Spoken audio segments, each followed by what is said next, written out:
Lietuvoje 1000 vienišų senjorų. Vilniaus universiteto mokslininkų atliktas tyrimas parodė, jog kas 10 65 ir vyresnis Lietuvos gyventojas jaučiasi vienišas. 4 iš 5 senjorų neturi nei vieno savo svarbaus asmens, su kuriuo nebūtų susiję giminystės ryšiais. Kokios to priežastys, pasakoja maltiečių organizacijos savanorė Aldona. Tai vienišumas yra toksai, kad dažniausia moteris lieka našlės. Vyrai kažkaip jie pasistengia iškeliauti anksčiau.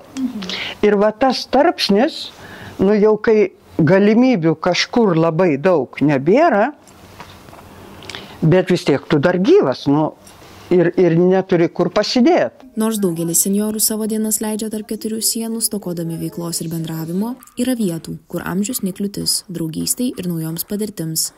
Tai senjorų dienos centrai, kuriuose vyresnio amžiaus žmonės gali užsimti mėgstamą veiklą ir susipažinti su bendraamžiais. Vienas tokių Vilniuje įsikūrė samariečiai. Ką ten veikia senjorai, pasakoja organizacijos narė Danutė. Oi, net paltus 2 ar 3 pasisiuvau. Vadovai gera, iškarpas pasidarom ir siūlo. Šitą rankdarbių kiek, sunku pasakyti. Fiskultūrą darom tokią, taip išeinam į gamtą, turim tokius lazdus, tos skandinaviškos, darom tos ratus, akis treniruojam, paskui bendraujam tarpusavį, darom baliukus, labai mėgstam balius daryti, balius, švęsti visokius gimtadienius, sveikinti vieną kitą, jie mėgsta, dirbam nesustodami, bet ir švęsti mėgstam labai. Dienos centruose senjorai gali gauti emocinę, psichologinę pagalbą. Tai vieta, kur jie bendrauja su kitais, dalijasi patirtimi ir užsiima įvairia veikla. Dienos centro užsiėmimai irgi labai įdomus yra, labai mūsų vadovė labai daug įneša tokio noro kažką pažinti, kažką pamatyti.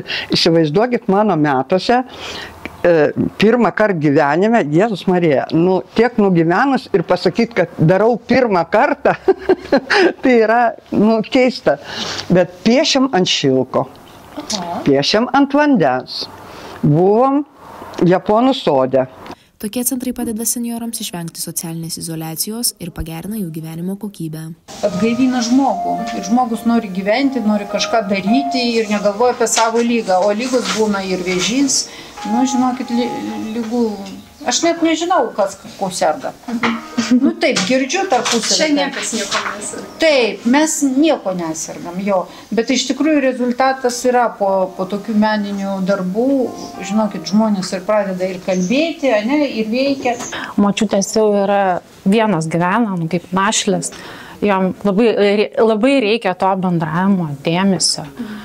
Gal kitos ir turi kažką antras pusės, bet vis tiek reikia kitų moterų susiburti, pakalbėti, kad ir, kaip sako, apie nieką. Maltiečių senjorų dienos centras tik dalis organizacijos vykdomų veiklų. Nuo 1991 metų maltiečių savanoriai teikia visokeriopą paramą vargstantiems senjorams.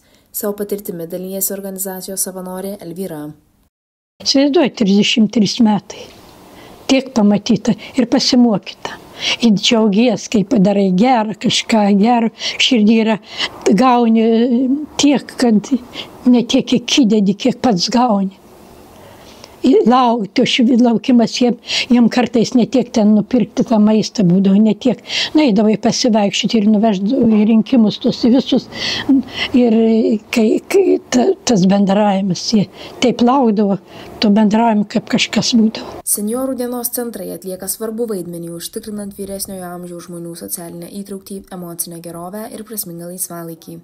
Rūpindamiesi senjorais stipriname visų kartų ryšius.